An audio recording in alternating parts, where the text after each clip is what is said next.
Cleveland says it's making progress 10 years after entering a federal consent decree. It appears to me that we are on the right path now. It's a story we've covered since 2015, when the Department of Justice found a pattern of problems within the city's police force. Our goal is to have real reform that will be sustainable. Investigator Sarah Buttison covered the story then and for 10 years has followed through. It's a work in progress, highlighting the progress and the roadblocks. The Monitor says that the city of Cleveland is violating the consent decree. What would you say? Absolutely not. As recently as October, uncovering concerns about how often Black people were stopped and searched within the city. What we're getting at is, do these officers have biases towards residents? And my answer to that is an unequivocal no. We have team coverage of today's developments, as well as questions about just how much longer the city will remain under the consent decree. After 10 years of federal monitoring, could the Trump administration put an end to Cleveland's consent decree? Tonight, we took that question to the man overseeing Cleveland's reform efforts. The News 5 investigators have team coverage tonight. Our Sarah Buttison has been covering the consent decree since its start in 2015.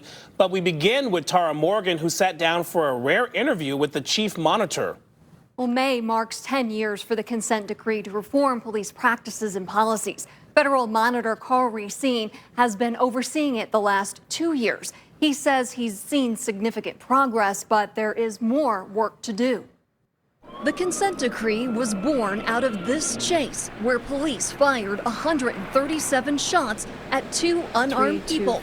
The Department of Justice investigated and found a pattern of excessive force. There is no doubt that the community has concerns historic around the manner in which policing has occurred in Cleveland. Federal Monitor Karl Racine and Cleveland Police Chief Annie Todd sat down with me. Racine says he's focused on drafting new police policies and training for officers. They're now taking a closer look at what's going on in the street. It appears to me that we are on the right path now of improvement. This week, Ohio's new Senator Bernie Moreno sent Attorney General Pam Bondi a letter asking her position on using her power to end Cleveland's consent decree.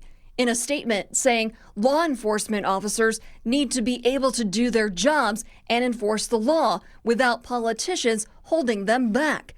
Racine believes no matter what, the consent decree will remain in full force under the full authority of the federal judge. The law is clear. A settlement agreement that has been turned into a consent decree wherein a federal district judge has legal authority is not subject to be overruled by an executive order or by an act of the President of the United States. Racine says there's often a misunderstanding that through this process, there will be a new police department that will be perfect. What we want to do is be substantially better than what we have been in the past. And this isn't a test where you say that you have an A+ or you have 100%. This is about seeing the substantial change in the division of police and the community feeling it. How far beyond 10 years do you think it'll go? Well, I think the chief and I share a sense of urgency around working really hard to get all the areas of the consent decree to a place where they can be fairly assessed, and then we'll let the chips fall where they may. Cleveland still has a lot of work to do to comply with the requirements of the consent decree, and my colleague Sarah Buttison has covered the consent decree since Cleveland agreed to federal oversight a decade ago. And Sarah, part of the initial concerns were that police violated people's rights during stops and searches, and your recent report echoed the DOJ's findings. You've got that exactly right, Tara. Our exclusive investigation with the Marshall Project Cleveland revealed a troubling pattern about who police stop and search. Today, for the first time, the head monitor, Karl Racine, commented on our findings. Along with the Marshall Project Cleveland, we analyzed nearly 17,000 traffic stops. We found Black people were stopped twice as often as white people and searched 3 times as often. Any data that shows disparities are a concern to the monitoring team. Federal Monitor Karl Racine says his team is working on their own assessment of Cleveland traffic stops. So while that data was important, and I'm happy that you report on it, I think the more rigorous analysis will be revealed after our monitoring team search and seizure assessment. Police Chief Dorothy Todd acknowledged it's a concern. People feel targeted because of the color of their skin.